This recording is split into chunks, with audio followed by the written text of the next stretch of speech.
যেই হোক, বেনামাজি হোক, মুরতাদ হোক, নাস্তিক হোক, তারপরে আল্লাহর অনুগ্রহ থেকে সে বঞ্চিত থাকে না। কথা ঠিক কিনা? বরং এটাই আমরা দেখি, নামাজি দিনদার পরেজগার মানুষ তার বরং কম থাকে, সে বরং কম পায়। বাড়ি নাই, ঘর নাই, কলকারখানা নাই, আর নামাজ রোজা করে না, হজ যাকাত করে না, আল্লাহর সাথে বিরোধিতা করে, আল্লাহর মানেই না, বলে দেয়ার ইজ নো গড, স্রষ্টা বলতে কেউ নাই। এই ড্রিঙ্ক এন্ড বি মেরি, এই হচ্ছে তাদের থিওরি, তাদের দর্শন, তাদের ফিলসফি। এই জাতীয় লোকগুলি বরং দেখা যায় তারা ক্ষমতা পায়, বাড়ি হয়, গাড়ি হয়, কল হয়, কারখানা হয়, সম্মান পায়। এটা কেন? এর কারণ হচ্ছে আল্লাহ রাব্বুল আলামিন এই পৃথিবীর কোনো মূল্য দেন না। এই পৃথিবীর মূল্য যদি আল্লাহ পাকের কাছে একটা মশার দানার তুল্য যদি হতো, আল্লাহ পাক বিদ্রোহীদেরকে, কাফেরদেরকে এক ঢোক পানি আল্লাহ পাক গিলতে দিতেন না। এবার চিন্তা করেন, আল্লাহর ব্যাপারে যে দৃষ্টান্তটা দেওয়া হয়েছে, দৃষ্টান্তটা কত গুরুত্বপূর্ণ। মশার দানার তুল্য, মশার দানার তুল্য এই পৃথিবীর দাম নাই আল্লাহর কাছে। আপনাকে যদি কেউ 10 লক্ষ মশার দানা বহু কষ্ট করে জোগাড় করিয়া যদি কেউ দেয়, তাহলে আপনি কয় টাকা দিয়ে কিনবেন? 4 পয়সা দিয়েও একজনে বলছে 4 পয়সা দিবে না। তাহলে বোঝেন এর কোনো মূল্য নাই। একটা মশার দানার তুল্য মূল্য আল্লাহ পাক এই পৃথিবীর দেন না, যার কারণে অবারিত উন্মুক্ত হস্তে আল্লাহ পাক সমস্ত মানুষের জন্য, প্রাণী জগতের জন্য তিনি করুণা করেছেন সকলকে। এই করুণাময় রহমান আল্লাহ পাক তিনি গুনাহগারদেরকে, যারা আল্লাহ পাকের ফরমাবরদারি করতেছে, তাদেরকে সকলকে আল্লাহ পাক সমানভাবে তার জিনিসগুলিকে তিনি দিয়ে দিচ্ছেন। এটা হচ্ছে রহমান। আর রহিম হচ্ছে, হাদিস শরীফে বলা হয়েছে, আর রহমানু রহমানুদ দুনিয়া ওয়াল আখিরাহ, আর রহিমু রহিমুল আখিরাহ। মুমিন রহমান তো শুধু আল্লাহ পাক দুনিয়া এবং আখিরাতের জন্য, আর রহিম শুধুমাত্র আখিরাতের জন্য। আবার কোন কোন আয়াতে বলা হয়েছে যে আল্লাহ পাক দুনিয়ার মানুষের জন্য রহিম। একটি আয়াতে ভাবে বলা হয়েছে, ওয়াল্লাযী ইউসাল্লি আলাইকুম ওয়া মালাইকাতুহু লিয়ুখরিজাকুম মিনাজ যুলুমাতি ইলান নূর ওয়া কানা বিল মুমিনিনা রহিমা। সে আল্লাহ তোমাদের প্রতি রহম করেছেন, রহমত নাজিল করেছেন, এবং তার ফেরেশতাগণ এই উদ্দেশ্যে যে তোমাদেরকে তিনি অন্ধকার থেকে আলোর দিকে বের করে নিয়ে আসবেন। আর তিনি হচ্ছেন মুমিনদের জন্য রহিম, অত্যন্ত দয়াবান। আরবি ভাষায় আর রহমান অন্তর্জগতের এমন একটি নম্র উচ্ছ্বাসিত অবস্থার প্রতি ইঙ্গিত করে, যার ফলে তার স্বতঃস্ফূর্তভাবে নিজের থেকেই মহানুভবতা এবং প্রীতি ও মহব্বতের ইচ্ছার বহির্প্রকাশ ঘটে। তাই রহমতের মধ্যে আছে স্নেহ, আছে প্রীতি, আছে অনুগ্রহ। আল্লাহ পাকের রহমতটা কি জিনিস? সেটা হচ্ছে রহমতি ওয়াসিআত কুল্লা শাই, আমার রহমত দিয়ে সমস্ত জিনিসকে ঢেকে রাখা হয়েছে। প্রত্যেকটি জিনিসের ভিতরে আল্লাহ পাকের রহমত রয়েছে। রহমত ছাড়া এই পৃথিবীতে মানুষের চলার কোনো পথ নাই। সমস্ত ব্যাপারই আল্লাহ পাকের রহমত আর রহমত। তাবৎ সৃষ্টির দিকে যদি আমরা তাকাই, আল্লাহ পাকের সৃষ্টি জগতের দিকে তাকাই, সেখানে আল্লাহর এই করুণা ছাড়া আর কিছুই দেখা যাবে না। কোরআনে কারিমে বলা হচ্ছে, وَسَخَّرَ لَكُم مَّا فِي السَّمَاوَاتِ وَمَا فِي الْأَرْضِ جَمِيعًا مِّنْهُ إِنَّ فِي ذَلِكَ لَآيَاتٍ لِقَوْمٍ يَتَفَكَّرُونَ। আকাশ ও পৃথিবীতে যা কিছু আছে তা সব কিছু আল্লাহ রাব্বুল আলামিন মানুষের তো করে দিয়েছেন। যেভাবে পারো সেভাবে তাকে কাজে লাগাও। সমস্ত জিনিসকে আল্লাহ পাক মানুষের অনুগ্রহ করে দিয়েছেন, তার খেদমতের জন্য, তার কাজের জন্য তৈরি করেছেন, মানুষের কাজের জন্য। সাখারা শব্দ দিয়ে বোঝানো হয়েছে সকল বস্তুই মানুষের অনুগত, মানুষ যেন তা দিয়ে তার নিজের কাজ সম্পাদন করতে পারে। অন্য আয়াতে বলা হয়েছে, الله الذي خلق السماوات والأرض وأنزل من السماء ماء فأخرج به من الثمرات رزقا لكم وسخر لكم الفلك لتجري في البحر بأمره وسخر لكم الأنهار الله رب العالمين তিনি আকাশ সৃষ্টি করেছেন, জমিনকে সৃষ্টি করেছেন এবং আকাশ থেকে পানি বর্ষণ করেছেন, তা দিয়ে ফসল উৎপাদন করেছেন। এই ফসলের পিছনে আল্লাহ পাকের কি বিরাট রহমত কাজ করতেছেন আপনি লক্ষ্য করেন। কাদার ভিতরে, কর্দমাক্ত জমিনের ভেতরে আপনি বীজ বপন করেছেন। কর্দমাক্ত জমিনের ভেতরে বীজ বপন করে বাড়ি গিয়ে আপনি ঘুমিয়ে আছেন।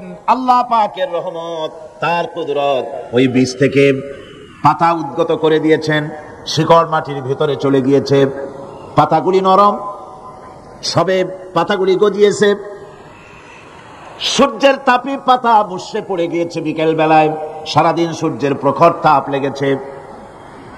মানুষকে খাওয়াবার জন্য আল্লাহ রাব্বুল আলামিনের কি বিরাট রহমত কাজ করতেছে লক্ষ্য করুন।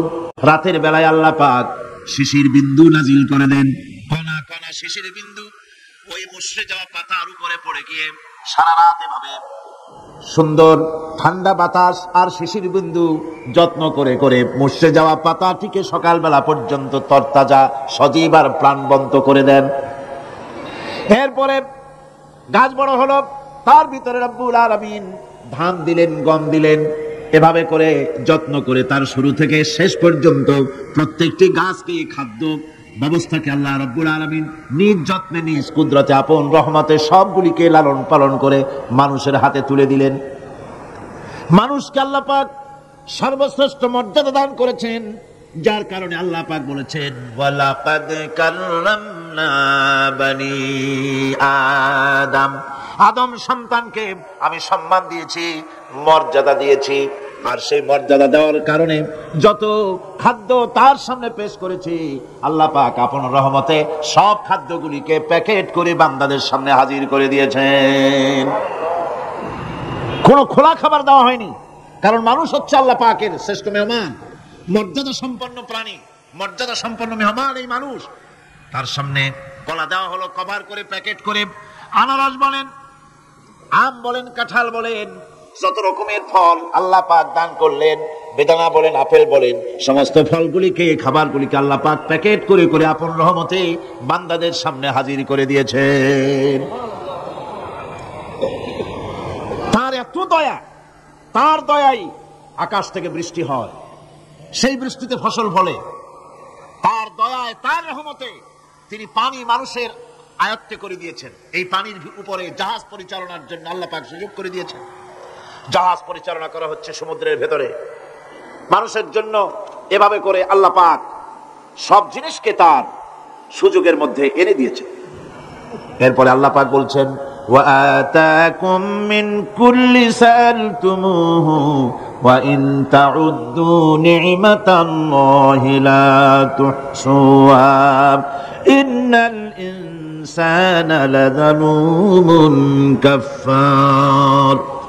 আল্লাহ পাক বলেন তোমাদের প্রতি আল্লাহ পাকের দয়া, তার রহমত, তার করুণা এত বেশি, তোমাদের সকল চাহিদা তিনি পূরণ করেছেন, কোন চাহিদা বাকি রাখেন নাই।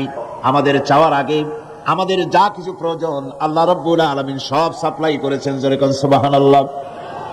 ওই আল্লাহ পাক বলেন ওয়া ইন তাউদ্দু নি'মাতাল্লাহি লা তুহসুহা, বান্দারে আমার নিয়ামত যদি গণনা করো, গুনতে গুনে গুনে গুনে আমার নিয়ামতকে গুনে শেষ করতে পারবা না। এত অসংখ্য নিয়ামত ছড়িয়ে ছিটিয়ে রেখেছি বিশ্ব জুড়ে, সর্বত্র, সব জায়গায় আমার করুণার ছোঁয়া তোমার চোখের সামনে পড়বে। আল্লাযী জাআলা লাকুমুল আরদা মাহদাও ওয়া জাআলা লাকুম ফীহা সুবুলান লাআল্লাকুম তাহতাদুন। আল্লাহ পাক যিনি জমিনকে, এই পৃথিবীকে তোমাদের জন্য বিছানার মতো বিছায় দিয়েছেন, আর বিচরণের জন্য সমতল পথ তৈরি করে দিয়েছেন। এই পৃথিবীটা তোমার জন্য কি সুন্দর করে আল্লাহ পাক একটা গালিচার মতো করে বিছায় দিয়েছেন, সবুজ ঘাস তাতে রয়েছে। এই পৃথিবীর মাটি আল্লাহ পাক মানুষের জন্য কি সুন্দর ঘাটিতে পরিণত করে দিয়েছেন। এই মাটির আল্লাহর রহমতটা দেখুন, একদিকে মাটি নরম, আবার এমন নরম নয় যে 10 তলা 20 তলা 50 তলা বিল্ডিং করলে পরে এর ভারের চোটে ভিতরে ঢুকে যাবে, এরকম নরম নয়। যেখানে যতটুকু প্রয়োজন ফসল ফলাবার জন্য বৃষ্টি দিয়ে মাটি নরম করে ফসল ফলাবার ব্যবস্থা করা হয়। আবার বিল্ডিং তৈরি করার জন্য মাটি যেমন শক্ত হওয়া দরকার তেমন শক্ত আল্লাহ পাক করে দিয়েছেন। এখন তো 130, 35, 40 তলা পর্যন্ত, তারও বেশি তলা বিল্ডিং তৈরি হচ্ছে। আমি 135 পর্যন্ত উঠেছি আমেরিকায়, 135 তলা বিল্ডিং। এটা উঠতে 39 সেকেন্ড লাগে মাত্র। এখন এদের লিফটটা কি পাওয়ারফুল চিন্তা করেন, সাঁ করে একটা শব্দ হয় আর আপনি দেখছেন যে 135 তলার ছাদের উপরে উঠে গেছে। নিচের দিকে তাকাইলে মানুষগুলো ছাগলের ছায়ের মতো এতটুকু দেখা যায়, গাড়িগুলো পিঁপড়ার মতো দেখা যায়। এগুলি নতুন নতুন প্রযুক্তির মাধ্যমে তৈরি করা হচ্ছে। এখন এই বিশাল বিল্ডিং, এত ওজন, এই ওজন ধারণ করার জন্য মাটিকে আল্লাহ পাক ভারসাম্য, শক্তির ভারসাম্য দান করেছেন। এটাকে আল্লাহ পাক নরমও করেছেন আবার শক্তও করেছেন। এই মাটি, এই পৃথিবী আমাদের জন্য বিশাল এক নিয়ামত আল্লাহ পাক করে দিয়েছেন, ফসল ফলাবার জন্য, চলাফেরার জন্য। আবার এই মাটি যেন আপনাকে নিয়ে নড়াচড়া করতে না পারে। মাঝে মাঝে ভূমিকম্প হয় না পৃথিবীতে? ভূমিকম্প জোন যেগুলি আছে সেগুলি হচ্ছে Japan, China, turkey, Iran, America, এরকম বিভিন্ন দেশে ভূমিকম্পের জোন, এগুলি ভূমিকম্প এলাকা।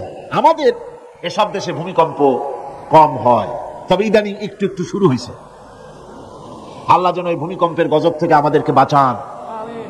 এত আস্তে আমিন বললেন কেন? আল্লাহ পাক কি প্রচন্ড ক্ষমতার মালিক। তিনি রহমত করে এই জমিনকে সুন্দর স্থিতি স্থাপক, একটা স্থিতিশীলতা করে দিয়েছেন। এই পৃথিবী যেন আমাদের নিয়ে নড়াচড়া করতে না পারে সেজন্য আল্লাহ পাক পাহাড় সৃষ্টি করেছেন। চট্টগ্রামে পাহাড় আছে না? রাঙামাটি, খাগড়াছড়ি, বান্দরবান পাহাড় আছে না? আছে। লোকেরা এই পাহাড়ের উপকারিতা বোঝে না, সমানে পাহাড় কাটে। যারা পাহাড় কাটেন তারা আত্মঘাতী কাজ করেন, তারা পৃথিবীর মানুষের ক্ষতি করেন। পাহাড় আল্লাহ পাক তৈরি করেছেন। আল্লাহ কোন জিনিস খেলতামাশার জন্য তৈরি করেন নাই। গতকাল এই আয়াতটি আমি পড়েছিলাম,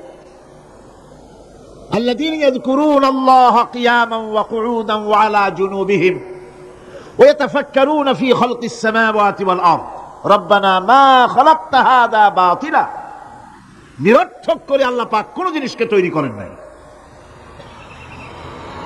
আল্লাহ পাক এই পাহাড় সৃষ্টি করেছেন জমিনের ভারসাম্য রক্ষা করার জন্য। সেই পাহাড়গুলি কাটতেছে মানুষ সমানে, গাছ কাটতেছে সমানে, এতে করে প্রকৃতির ভারসাম্য নষ্ট হয়ে যাচ্ছে।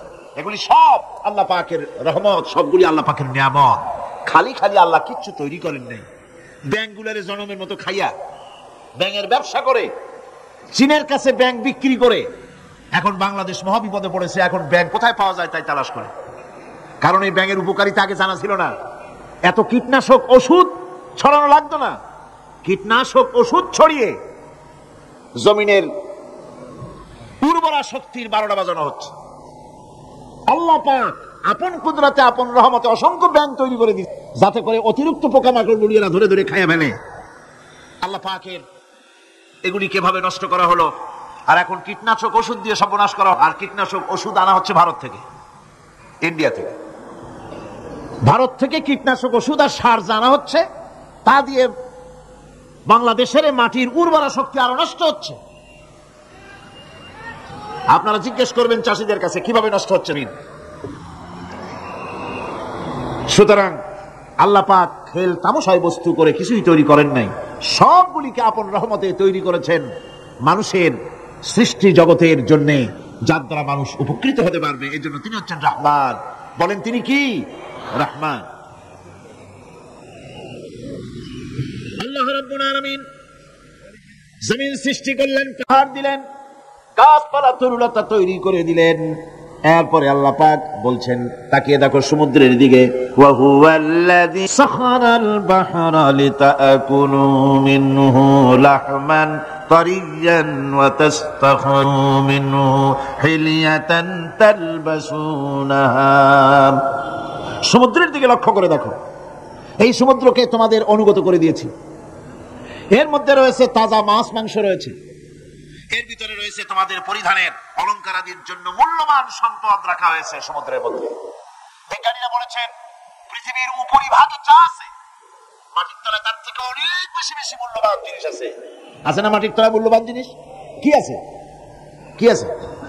খনিজ দ্রব্য আছে, সোনা আছে, লোহা আছে, তেল আছে। তেল যে শুধু সৌদি আরবে, কুয়েতে আর কাতারে, বাংলাদেশে তেল নাই এটা ঠিক না। আমাদের দেশে তেল আছে, আল্লাহ তেল আমাদের দেশে দিয়েছেন, তবে অতটা না হলো কিছুটা তো দিয়েছেন। আমাদের দেশে চা আছে, পাট আছে, আমার দেশেও তেল আছে। মাঝে মধ্যে তেলের কুয়া সিলেটের হরিপুর থেকে, বাখরাবাদ থেকে, ভোলা থেকে, বিভিন্ন জায়গা থেকে তেলের কুয়া বের করে দেখানো হয়। তেল আছে। যারা ক্ষমতাসীন, যারা সরকার, যারা দেশ চালাও, যদি আমার সেজদা দাও, যদি নামাজি হও, কোরআনের সাথে বিরোধিতা যদি না করো, যদি কোরআন সুন্নাহর শাসন প্রতিষ্ঠা করো, এ ধরনের অসংখ্য তেল বের করে দেব। কিন্তু কিন্তু বারবার উমরা করে, হাতে তসবিহ ধারণ করে, মাথায় পট্টি বেঁধে যদি ইসলামের সাথে নাফরমানি করা হয়, তোমাদের তেল আল্লাহ পাক বের করে ছাড়বেন। আল্লাহ পাক বাহানা পছন্দ করেন না। এই জমিনে ফসল আছে, অসংখ্য ফসল আল্লাহ পাক দিয়েছেন, অসংখ্য খনিজ পদার্থ আল্লাহ পাক দান করেছেন। সেই খনিজ পদার্থগুলি আল্লাহ পাক, খনিজ দ্রব্যগুলি আল্লাহ পাক দিবেন মুমিনদের হাতে। কাদের হাতে দিবেন? আল্লাহ পাক বলেছেন, ওয়ালাউ আন্না আহলাল কুরা আমানু ওয়াত্তাকাউ লাফাতাহনা আলাইহিম বারাকাতিম মিনাস সামাই ওয়াল আরদ।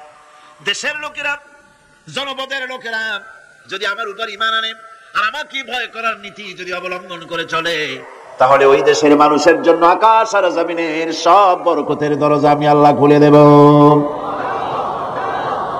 নিয়ামতের অভাব নাই, যথেষ্ট নিয়ামত আল্লাহ পাকের আছে। তাহলে বললাম, এই পৃথিবীর উপরিভাগে যত নিয়ামত আছে, পৃথিবীর ভেতরে এর থেকে কম নাই। কত ভিতরে? এই ভিতরে যাওয়ার জন্য একবার একটা চেষ্টা হলো। আমেরিকার ওকলাহামা সিটি, এটি একটি স্টেট। এই স্টেটের পাশে একটা জায়গা বেছে নেওয়া হলো, যে পৃথিবী, তাদের ধারণা ছিল যে মাটি খুঁড়তে খুঁড়তে এর পৃথিবীর অপর পৃষ্ঠে যাওয়ার জন্য একটা আন্ডারগ্রাউন্ড রাস্তা করা যায় নাকি। ছোটবেলায় পড়ছিলাম এক ভূগোলে একটা বইতে, যে কেউ যদি আমাদের দেশ থেকে, এখান থেকে মাটি খোঁড়া আরম্ভ করে, তাহলে মাটি খুঁড়তে খুঁড়তে একদিন না একদিন আমেরিকায় পৌঁছে যাবে। কোনো ভিসা টিসা লাগবে না, VD7, DB7, 97 লাগবে না, এমনি যাইতে পারবে। মানুষেরা চেষ্টা করলো মাটি খোঁড়া। মাটি খুঁড়তে খুঁড়তে পৃথিবীতে এটাই ছিল প্রথম এই দুঃসাহসিক পরিকল্পনা। 6000 ফিট পর্যন্ত মাটি খনন করার পর কোন কুল কিনারা করতে না পেরে তারা এই দুঃসাহসিক পরিকল্পনা ছেড়ে দিল। কিন্তু গবেষণার শেষ হয়নি। যারা গবেষণা করেছেন তারা গবেষণালব্ধ, তাদের অভিজ্ঞতা তারা লিখেছেন যে পৃথিবীর অন্তত 180 মাইল গভীর পর্যন্ত তাদের একটা আইডিয়া হয়েছে যে পৃথিবীর মাটির নিচে অসংখ্য খনিজ দ্রব্য রয়েছে, অসংখ্য নিয়ামত এই পৃথিবীর মাটির ভিতরে আল্লাহ পাক লুকায় রেখেছেন। ওর তলায় কি আছে বিজ্ঞানীদের মাথায় এখনো ঢোকে নাই। পানির তলায় যদি রাডারে ধরে না পড়ে জাহাজের, তাহলে এর রেঞ্জের ভিতরে আসলে এমন আকর্ষণে টেনে নেবে, পাহাড়ের সাথে লেগে টক করে লেগে জাহাজ চানাচুর হয়ে যাবে। এই মহাসমুদ্রের ভেতরে আল্লাহ পাক মাছ রেখেছেন, অসংখ্য মাছ রয়েছে, অসংখ্য ধরনের প্রাণী রয়েছে। আর তিনি এমন রহমান, প্রত্যেকটি প্রাণীর আবার আত্মরক্ষার জন্য হাতিয়ার তার সাথে সাথে দিয়ে দিয়েছে। এক প্রকারের মাছ আমি নিজে দেখেছি সি ওয়ার্ল্ডে গিয়ে, এক প্রকারের মাছ আছে, সে যদি আক্রান্ত হয় তাহলেই তার পেছনের দরজা থেকে এক প্রকারের লাভা, এক প্রকারের আটা জাতীয় জিনিস ছেড়ে দেয়। ওইটা পানির তড়িৎ গতিতে, আর পানি আশেপাশে পানিগুলি ইলেকট্রিফাইড হয়ে যায়। যে তাকে আক্রমণ করতে আসছে ইলেকট্রিক শক খেয়ে পালানো ছাড়ার পথ থাকে না। আবার আরেক প্রাণী, আরেক প্রকারের মৎস্য আছে যেগুলি আক্রান্ত হলে পরে সে তখন তার মুখ থেকে ব্লু রঙের, গাঢ় কালো রঙের এক প্রকারের কতগুলি লালা বের করে দেয়, তার আশেপাশে একদম কালো অন্ধকার হয়ে যায়, তারা আর কেউ দেখতে পারে না। এভাবে করে প্রত্যেককেই আত্মরক্ষার জন্য আল্লাহ পাক হাতিয়ার দিয়ে দিয়েছেন। সুবহানাল্লাহ। সেই সমুদ্রের ভেতরে এই ধরনের মৎস্যরাজি, বিরাট বিরাট প্রকাণ্ড প্রকাণ্ড প্রাণী আল্লাহ পাক সেখানে রেখেছেন। এরপরে এই সমুদ্রের মধ্যে রয়েছে মণিমুক্তা। আল্লাহ পাক বলছেন তোমরা পোশাক তৈরি করবে, তোমাদের স্ত্রীদের জন্য অলংকার আদি তৈরি করবে, সেজন্য ওর ভিতরে মণিমুক্তা মহামূল্যবান জিনিস এই সমুদ্রের ভেতরে আমি দিয়ে রেখেছি। আপন কুদরতে, আপন মেহেরবানিতে, কেউ আমার কাছে চায় নাই, আমি নিজের থেকে তোমাদের সমস্ত প্রয়োজন মিটিয়েছি, যা লাগবে সব জোগাড় করে দিয়েছি। এখন দেখুন আল্লাহ রাব্বুল আলামিন তার রহমতের নমুনা প্রাণী জগতের দিকে লক্ষ্য করে দেখেন। আল্লাহ রাব্বুল আলামিন সমস্ত প্রাণী জগৎ, দুনিয়ায় মানুষ বাদে যত প্রাণী আছে সমস্ত প্রাণীর দিকে তাকান। মানুষের কথা তো গতকাল বলেছি। সমস্ত প্রাণীগুলিকে আল্লাহ রাব্বুল আলামিন তাদের সাথে তাদের সমস্ত জিনিস দিয়ে দিয়েছেন। এর মধ্যে কোনটাকে আল্লাহ পাক বোঝা বহন করার জন্য কোন প্রাণীকে তৈরি করেছেন, আবার মানুষের জন্য, জিহাদের জন্য, যুদ্ধ করার জন্য কোন প্রাণী তৈরি করেছেন, চাষাবাদ করার জন্য প্রাণী তৈরি করে দিয়েছেন। কোরআন বলছি ওয়াল আনআমা খালাকাহা লাকুম ফিহা দিফউন ওয়া মানাফিউ ওয়া মিনহা তাআকুলুন। তিনি বিভিন্ন ধরনের জীব পয়দা করেছেন যার থেকে তোমাদের শীতের পোশাক এবং অন্যান্য কল্যাণকর কাজ যেন তোমরা করতে পারো, সেজন্য পশুর গায়ে যে পশম দেওয়া হয়েছে, এতে পশুরও কাজ হয়। আবার এই পশমগুলি গ্রীষ্মকালে কেটে নিয়ে তাই দিয়ে মানুষের শীতবস্ত্র তৈরি করা হচ্ছে। আপনার গায়ের, আপনার গলার মাফলার, আপনার সোয়েটার, আপনার চাদর, আপনার কম্বল, এগুলি আল্লাহ পাক তৈরি করার জন্য দুনিয়ার যত প্রাণী তৈরি করেছেন, প্রাণীগুলির গায়ে, চতুষ্পদ জন্তুর গায়ে পশম দিয়ে, সেগুলি দিয়ে এগুলি তৈরি করার ব্যবস্থা করেছেন। আবার আল্লাহ রাব্বুল আলামিন বলেন ওয়ালাকুম ফিহা জামালুন হিনা তুরিহুনা ওয়া হিনা তাসরাহুন। যখন সেগুলি মাঠে সকাল বেলায় চড়তে নামে, আবার বিকেল বেলায় যখন পালবদ্ধ হয়ে বিকেল বেলায় যখন ঘরে ফেরে, তখন দেখার এক সৌন্দর্য এমন হয় যা সত্যি উপভোগ্য। লক্ষ্য করে দেখবেন, এগুলি শহরে কম দেখা যায়, গ্রাম্য অঞ্চলে মাঝে মধ্যে যাবেন, সব দিকেই আল্লাহ পাক এভাবে ছড়িয়ে রেখেছেন। এভাবে করে ওয়াতাহমিলু আসমালাকুম ইলা বালাদিন লাম তাকুনু বালিগিহি ইল্লা বিশাক্কিল আনফুস।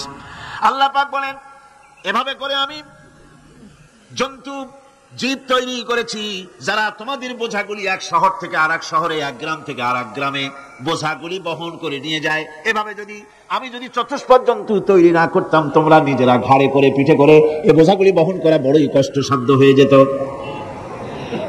উটের পিঠে করে, গাধার পিঠে করে, গরুর গাড়ি বানায়া, হাতির পিঠে করে, কত বিরাট বিরাট বোঝা, টনকে টন বোঝা এভাবে পশু দিয়ে টেনে নেওয়া হয়। আল্লাহ পাক বলছেন এগুলি আমার রহমত। এরপরে এই পশুর ভিতরে হালাল গোশত তৈরি করে তোমার খাবারের ব্যবস্থা করেছি।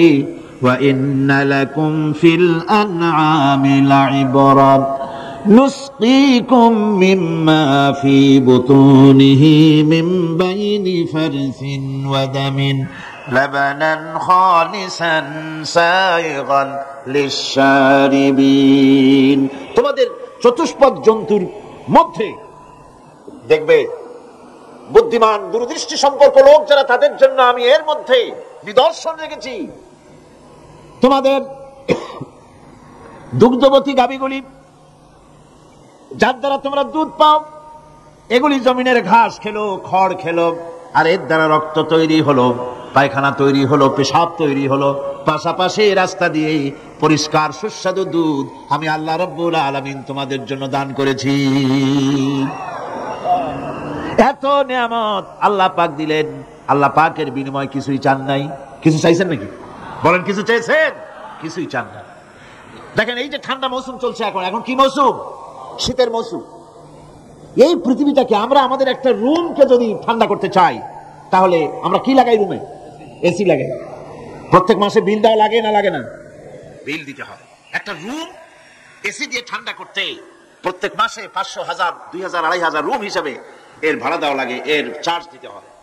এত বড় বিশ্বটা আল্লাহ পাক ঠান্ডা করে ফেলেছেন। কত বড় এসি প্লান্ট আল্লাহ পাকের, সুবহানাল্লাহ। কত বড় এসি আল্লাহ ছেড়ে দিয়েছেন এখন ঠান্ডায়। মানুষ এখানে তো মানুষে মানুষে গরম লাগে, সেই গরমে আপনারা আরাম পাচ্ছেন, যে গায়ের জামা টামা খুলে ফেলাইছেন, ঠিক কিনা? মানুষের গরমও একটা গরম। তাহলে আল্লাহ রাব্বুল আলামিন এই যে ঠান্ডাটা দিলেন, মজার মৌসুম দিলেন, এই ঠান্ডার জন্য আমাদের কাছে কোনো বিল পাঠান নাই ফেরেশতার মাধ্যমে। শীতকালকে পরে ফেরেশতারা কি বিল নিয়ে আসছে নাকি, যে শীতের মৌসুমে যে ঠান্ডা উপভোগ করেছো এটার জন্য বিল দিতে হবে? এবার দেখেন সূর্যের তাপ, সারা পৃথিবীতে যত উত্তাপ আছে, ভালো করে বোঝেন, সারা পৃথিবীতে পেট্রোল জ্বালায় আগুন তৈরি করেন, ডিজেল জ্বালায় আগুন তৈরি করেন, কাঠ জ্বালায় আগুন তৈরি করেন।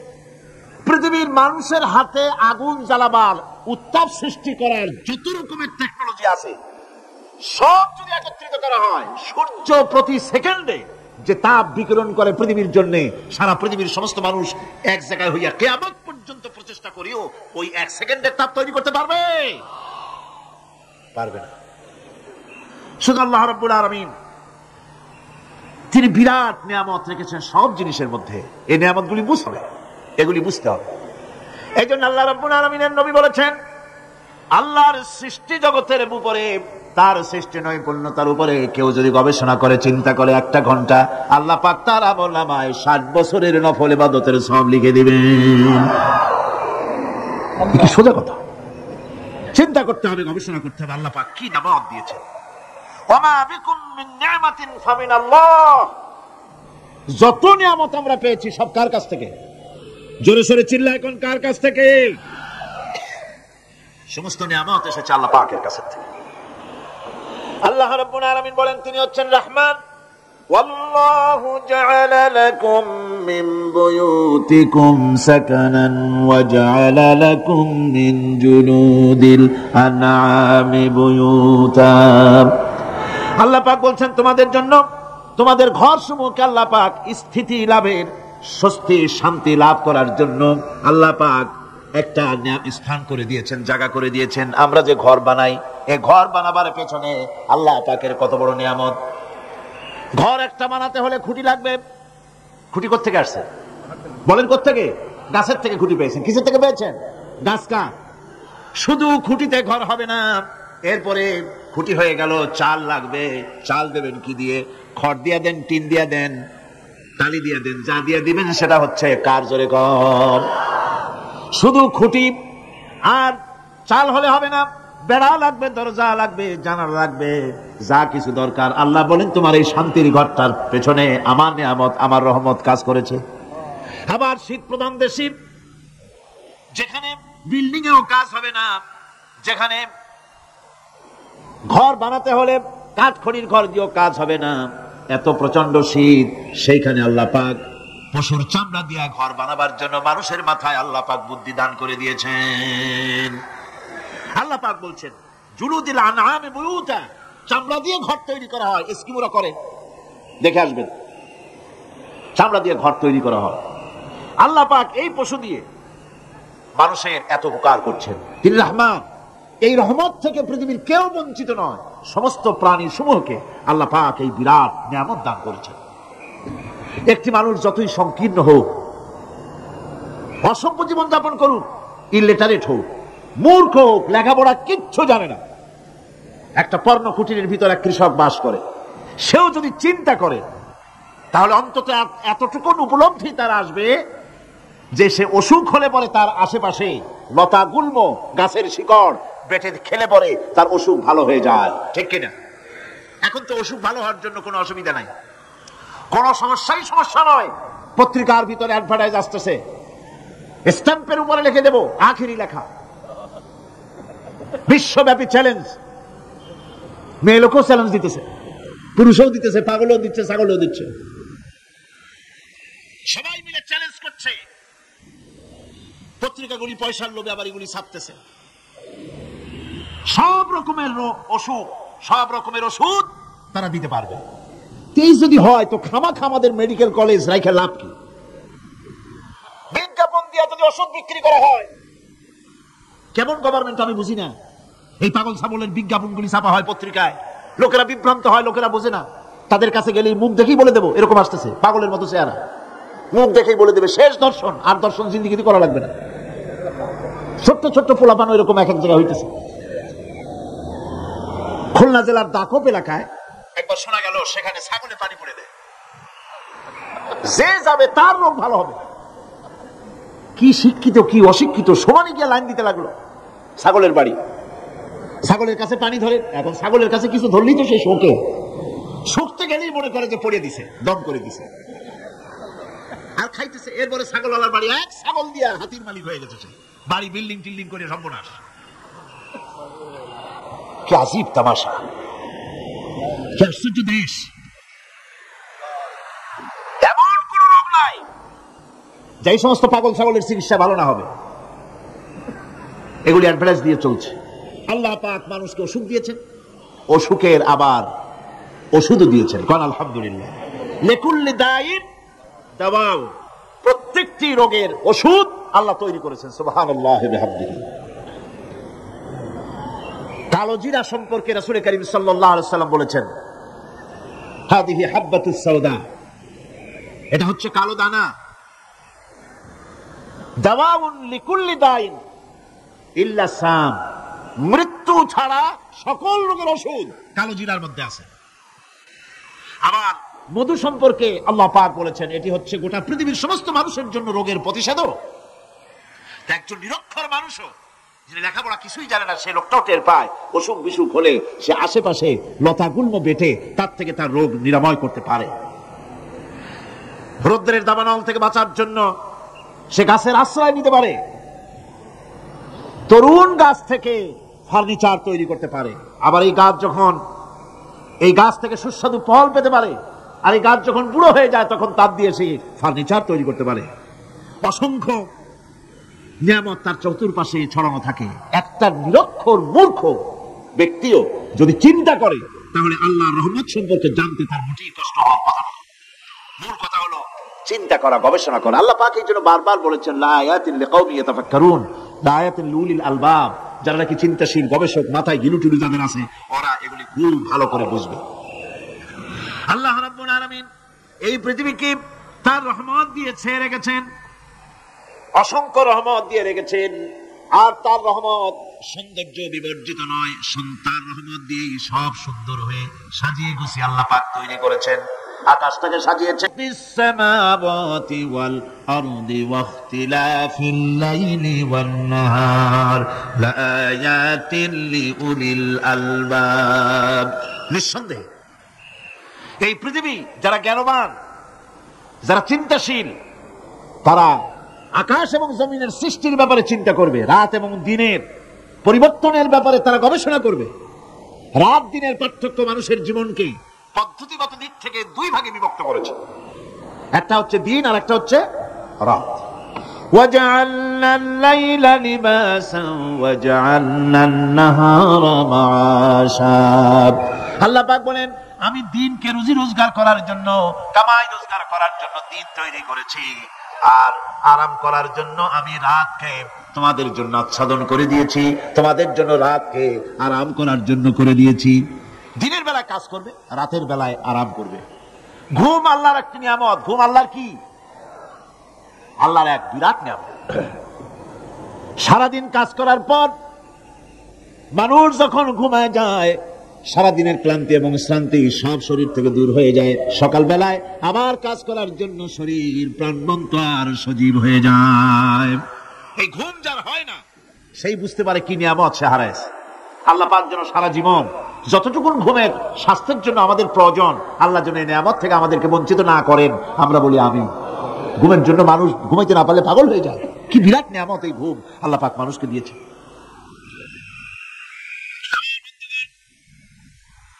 এভাবে করে আল্লাহ রাব্বুল আলামিন মানুষের একঘেয়েমি দূর করার জন্য সকাল করেছেন, দুপুর করেছেন, বিকেল করেছেন, সন্ধ্যা করেছেন, রাত করেছেন, ঘুমাবার ব্যবস্থা করেছেন, কামাই রুজির ব্যবস্থা করে দিয়েছেন, রুজি রোজগার করার ব্যবস্থা করেছেন। সবকিছু তিনি রহমান বলে, তিনি দয়াবান বলে মানুষের সব প্রয়োজন আল্লাহ পাক মিটিয়ে দিয়েছেন। আল্লাহ সুবহানাহু ওয়া তাআলা তিনি বলছেন, আমার রহমতেই পৃথিবীর মাটি থেকে তোমাদের ফসল উৎপাদিত হয়।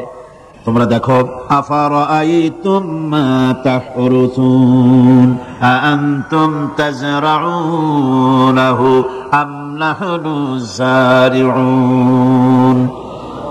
জমিন থেকে ফসল কে উদ্গত করে? উদ্ভিদকে কে গজায়? তুমি গজাও না, আমি গজাই। আল্লাহ পাক বলেন, সমস্ত উদ্ভিদগুলি আমি তোমাদের জন্য গজায় দেই, উঠাই দেই। এরপরে যখন ফসল হয়, ফসল পাকা দেখে মানুষ তখন মুছে তেল মাখে, ফুর্তি করে, আনন্দ করে। এবার ফসল খুব ভালো হয়েছে, ভালো করে গান দেব। মানুষেরাই চিন্তা করে, বেশি ফসল হয়েছে, গান বাজনা, থিয়েটার, গুনাগার বিবির গান, এগুলি ভালো করে শুনতে হবে। গাছে কাঁঠাল, গোপে তেল, জমিনে ফসল, মুছে তেল মেখে আনন্দ করে যে গান বাজনা করে। আল্লাহ পাক বলেন, দেখো, লাউ নাশাউ জা'আলনাহু হুতামান ফাযালতুম তাফাক্কাহুন। যদি আমি ইচ্ছে করি তাহলে তোমার ফসলকে আমি কুটায় পরিণত করে দিতে পারি, তখন তো তুমি নিজের কপালে করাঘাত করবে আর বলবে, আহারে মাহরুম হয়ে গেলাম, বঞ্চিত হয়ে গেলাম। আল্লাহ যদি ইচ্ছে করেন তাহলে ফসলগুলিকে আল্লাহ পাক তুষে পরিণত করে দিতে পারেন না? সিটায় পরিণত করে দিতে পারেন না? অবশ্যই। সেই জন্য আল্লাহ পাক বলছেন, যেগুলি সব আমার ক্ষমতা, আমি আপন নিয়ামত, আপন বরকতে, রহমান নামের কারণে আমি তোমাদের সব আমি গুছিয়ে দিচ্ছি। আল্লাহ পাক ফসলের জন্য, আপনার জমিনের ফসলের জন্য আল্লাহ পাক বিনা পয়সায় সারের ব্যবস্থা করে দিয়েছেন। জোরে কোন সুবহানাল্লাহ। সেই সারটা হচ্ছে কি? ওয়ামিন আয়াতিহি আইয়ুরিকুমুল বারকা খাউফান ওয়া তামাআম ওয়া ইউনাজ্জিলু মিনাস সামাই মা। আল্লাহ পাক বলেন, আমি আমার নিদর্শনাবলীর ভিতরে এটা হচ্ছে নিদর্শন, যে আকাশে বিদ্যুৎ চমকায়, মেঘের গর্জন আর বিদ্যুতের চমক, এই সবগুলি আমার নিদর্শন। বৃষ্টির পানির সাথে এগুলি এসে জমিনের ফসলকে বৃদ্ধি করে দেয়। জোরে বলেন সুবহানাল্লাহ। কৃষিবিদরা বলেছেন, যে বছর আকাশে যত বেশি বিদ্যুৎ চমকায়, সে বছর জমিনের ফসল তত বেশি বৃদ্ধি পায়। বিনা পয়সায় এ ধরনের আল্লাহ পাক ব্যবস্থা করে দিচ্ছেন। এরকম দরিয়ার মাছ, গোশত, তরি তরকারি, ফল, মৌসুম উপযোগী যা কিছু প্রয়োজন, এ সব কে দিচ্ছেন? বলেন না, কে দিচ্ছেন? ওয়ামা মিন দাব্বাতিন ফিল আরদি ইল্লা আলাল্লাহি রিজকুহা। এই পৃথিবীর মুখে এমন কোন বিচরণশীল জীব নাই যে জীবের রিজকের দায়িত্ব আল্লাহ পাক নিজ হাতে গ্রহণ করেন নাই। এবার দেখেন, আল্লাহ পাক আরো বলছেন, وَكَأَيِّن مِّن دَابَّةٍ لَّا تَحْمِلُ رِزْقَهَا اللَّهُ يَرْزُقُهَا وَإِيَّاكُمْ। বহুত প্রাণী এমন আছে যে প্রাণীরা রিজেককে সঞ্চয় করে না। আমাদের রিজক তো সঞ্চয় করা আছে, আমাদের ব্যাংকে টাকা আছে, গোলায় ধান আছে, চাউল আছে, আছে কিনা? কম থাকুক বেশি থাকুক, আছে তো। কিন্তু পৃথিবীতে এমন বহু প্রাণী আছে যাদের কোনো সঞ্চয় নাই। এই ধরনের অসংখ্য প্রাণীকে আল্লাহ রাব্বুল আলামিন বলেন, এই ধরনের অসংখ্য প্রাণীকে আমি আল্লাহ রাব্বুল আলামিন তাদের খেতে দেই। সকালবেলায় খালি পেট নিয়ে সমস্ত প্রাণীগুলি ঘর থেকে বেরিয়ে যায়, পানি থেকে, গর্ত থেকে, জঙ্গল থেকে সব বেরিয়ে গেল ক্ষুধার্ত পেটে। আবার বিকাল বেলা পর্যন্ত সারাদিন তাদের আহার জোগাড় করে তাদের পেট ভরাইয়া সবগুলিকে আপন আপন গৃহের মধ্যে আমি আল্লাহ ফিরাই দেই। সেই জন্য আল্লাহ পাক বলছেন, ইয়া আইয়ুহান নাসু যকুরু নি'মাতাল্লাহি আলাইকুম হাল মিন খালিকিন গায়রুল্লাহ ইয়ারযুকুকুম মিনাস সামাই ওয়াল আরদ লা ইলাহা ইল্লা হুয়া ফাআন্না তুফাকুন। হে মানব সকল, স্মরণ করো আল্লাহ পাকের সেই নিয়ামতের কথা, যে নিয়ামত ওই আল্লাহ ছাড়া কে আছে? তোমাকে আকাশ থেকে রিজকের ব্যবস্থা করেন, যিনি তোমাকে খাওয়ার দাওয়ার ব্যবস্থা করেন, তিনি ছাড়া কেউ নাই এই পৃথিবীর বুকে, আকাশ এবং জমিনে। তিনি এক এবং একক। ওয়া ইলাহুকুম ইলাহুন ওয়াহিদ লা ইলাহা ইল্লা হুয়ার রহমানুর রহিম। তিনি হচ্ছেন তোমাদের ইলাহ, তিনি এক, তিনি একক।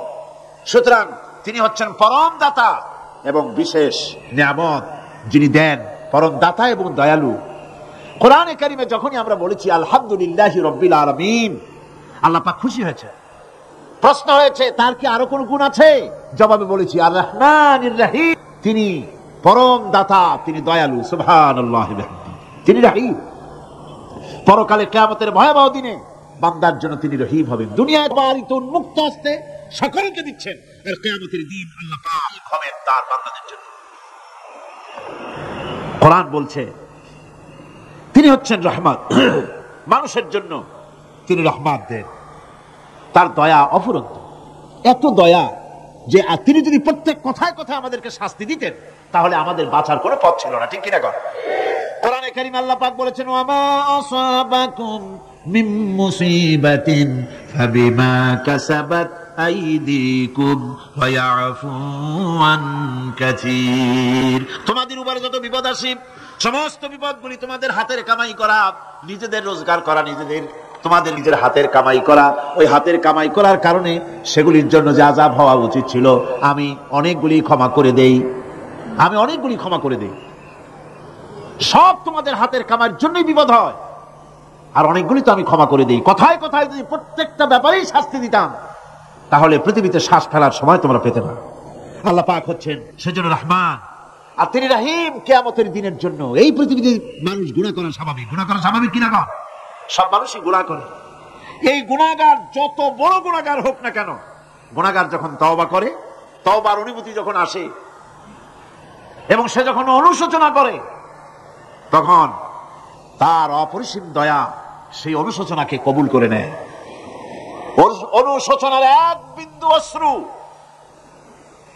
গুনাহগারের অনাচারের সমস্ত দাগ মুছায় দেয়, মনে হয় যেন তার আমলনামায় কোনো দাগই ছিল না। সুবহানাল্লাহ। এই জন্য বলা হয়েছে তাইবু মিনাজ যামবি কামান লা যামবা লাহু, গুনাহ থেকে যে তওবা করে মনে হবে তার সে কোনো গুনাহই করেই নাই, কোনো গুনাহই করে নাই। আমার বন্ধুগণ, আল্লাহ পাক কেমন রহিম। এই পৃথিবীতে মানুষ যত অপরাধ করে সেই অপরাধ বাপের সাথে করুক, মায়ের সাথে করুক, ওস্তাদের সাথে করুক, পীরের সাথে করুক, অপরাধ করলে পরে কেউ বলে না যে কাছে আয় ক্ষমা করে দেই, কেউ বলে নাকি? কেউ বলে না।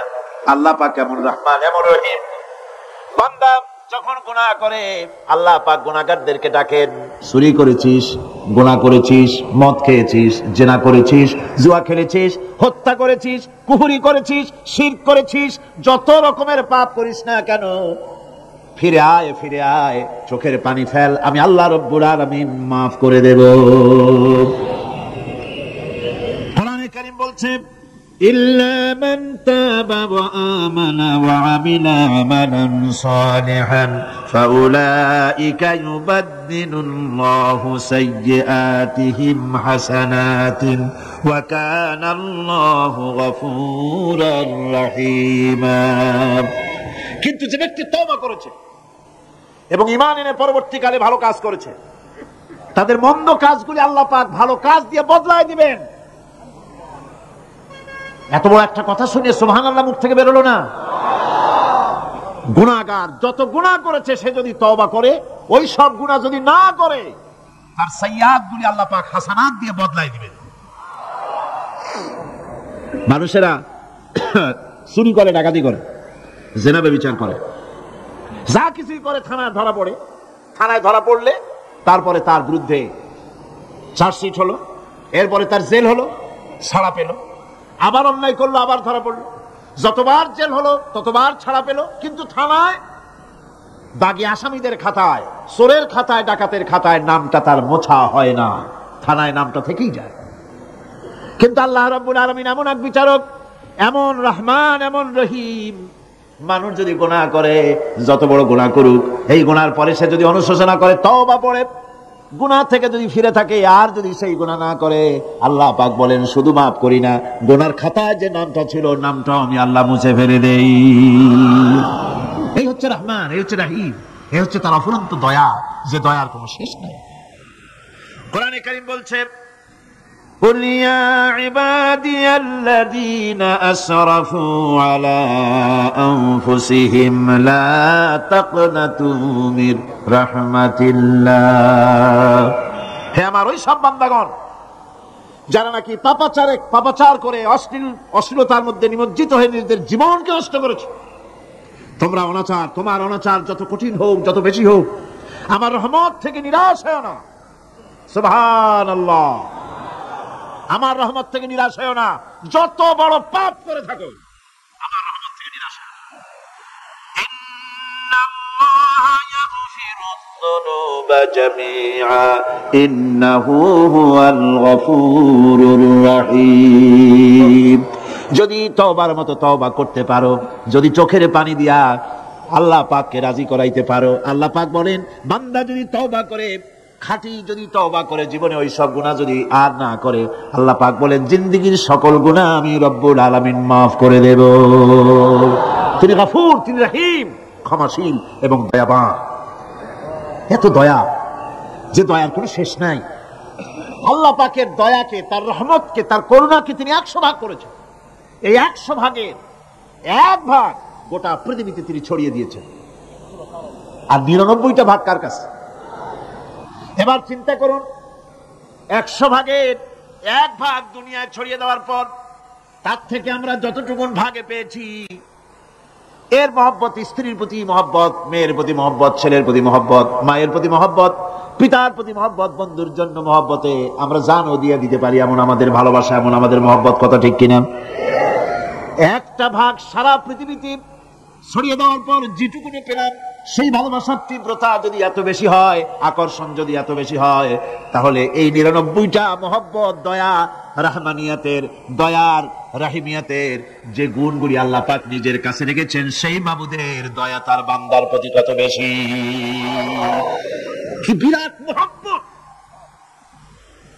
রাসূল করিম সাল্লাল্লাহু আলাইহি ওয়াসাল্লাম বলেছেন, সাহাবীরা, একটি লোক উটের পৃষ্ঠে চড়ে কোথাও যাচ্ছিল, প্রতিমধ্যে বিশ্রাম করল। বিশ্রাম থেকে উঠে দেখে তার উট নাই। সে উটের পৃষ্ঠে তার খাদ্য ছিল, পানীয় ছিল, সব ছিল। এই লোকটা কেমন পেরেশান হয়? সাহাবীরা বললেন, হুজুর, এ তো মারাত্মক পেরেশানি।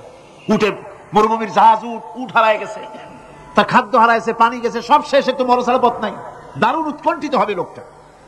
হুজুর বলেন, এই লোকটি পেরেশান হয়ে আস। এমন সময় দেখতে পেল তার সেই উট তার খাদ্য আর পানীয় নিয়ে তার কাছে ফিরে এসেছে। বলো কেমন খুশি হয়? সাহাবীরা বলেন, হুজুর, এর থেকে এই লোকটির খুশির আর কিছু থাকতে পারে না। নবীজি বলেন, আমার সাহাবীরা শোনো, আল্লাহর কোন বান্দা যখন নাফরমান হয়ে যায়, আল্লাহ থেকে দূরে সরে যায়, আল্লাহ থেকে যখন এরাজ করে যায়, উঠারা ব্যক্তি উট পাওয়ার জন্য যেমন অবস্থা হয়ে যায়, আল্লাহ পাক তার বান্দার জন্য তেমন বোধ করেন। উঠারা ব্যক্তি উট পেলে পরে যেমন আনন্দিত হয়ে যায়, কোন নাফরমান বান্দা যদি সিজদায় পড়ে কাঁদে আর বলে, আল্লাহ গুনাহ করেছি, আমারে মাফ করে দাও, উঠারা ব্যক্তি উট পায়া যত খুশি হয়, এর থেকে লক্ষ কোটি গুণ বেশি আল্লাহ রাব্বুল আলামিন তার বান্দার প্রতি খুশি হয়ে যায়। আল্লাহ রহমান রহিম, কি দয়া! এত বড় দয়া তার। সে দয়ার কারণে তার প্রতি আমাদেরকে আকৃষ্ট হতে হবে। মাফ চাইলে আল্লাহ পাক মাফ করবে। ওয়াকাল রাব্বুকুম উদউনি আস্তাজিব লাকুম। তোমাদের রব তোমাকে বলছে, তোমাদের রব কে? আমাদের রব। সকলে বলেন, কে আমাদের রব? সে আল্লাহ আমাদেরকে বলছেন, তোমাদের রব বলছেন, আমাকে ডাকো, আমি ডাকে সাড়া দেব। সুবহানাল্লাহ। এরকম একটা অনুভূতি আমার নিজের হয়েছিল, আমার নিজের একটা অনুভূতি। কাবা শরীফের ভিতরে যখন আল্লাহ পাক আমাকে প্রবেশের সুযোগ দিয়েছিলেন, আল্লাহর ভয়তে চোখ থেকে যে পানি ফোঁটা পড়ে, এটি আল্লাহর কাছে দারুণ। গুনার কারণে কলবের ভিতরে কলব জং আলুদা হয়ে গিয়েছে, গুনার কারণে কলব তো নষ্ট হয়ে গিয়েছে, জং পড়ে গেছে। জং বোঝেন না? বোঝেন না? হ্যাঁ, মরিচা। মরিচা জং হচ্ছে মরিচা, মরিচা পড়ে। গুনাহ করতে করতে কলবের মধ্যে মরিচা পড়ে যায়। এই মরিচা উঠাইতে চান? মরিচা যদি ওঠে, কোরআন শুনবেন, মজা লাগবে, গান শুনলে গা জ্বলে উঠবে, ওয়াজ শুনবেন, হাদিস শুনবেন, ভালো লাগবে, অন্য আজে বাজে কথা পছন্দ হবে না। এই কলবের জং যদি উঠে যায়, কোরআন তেলাওয়াত করবেন, মজা লাগবে, জিকির করবেন, মজা লাগবে, নামাজ পড়বেন, মজা লাগবে, আল্লাহ পাকের দরবারে হাত তুলবেন তো চোখ থেকে দর করে পানি বেরোতে থাকবে। চোখে পানি আসে না, কারণ কলব তো জঙ্গালুদা হয়ে গিয়েছে, এটা মরিচা পড়ে গিয়েছে। আমি জিজ্ঞেস করতে চাই, কালবে এই মরিচা কি আপনারা উঠাতে চান? কালবের জং যদি উঠাতে চান, নামাজে মজা পাবেন, রোজায় মজা পাবেন, তেলাওয়াতে মজা পাবেন, আল্লাহর নাম শুনে মজা পাবেন, হাত তুললেই চোখে পানি আসবে। সেই মরিচা যদি তুলতে চান তাহলে চোখের পানি ছাড়া আর কিছুই নাই। আল্লাহ পাকের জিকির করতে হবে। আল্লাহ পাকের জিকির হচ্ছে জং উঠিয়ে দেওয়ার জন্য সবচাইতে বড় হাতিয়ার। আর চোখের পানিতে এই জংগুলি ধুয়ে মুছে আল্লাহ পাক সাফ করে দিবেন।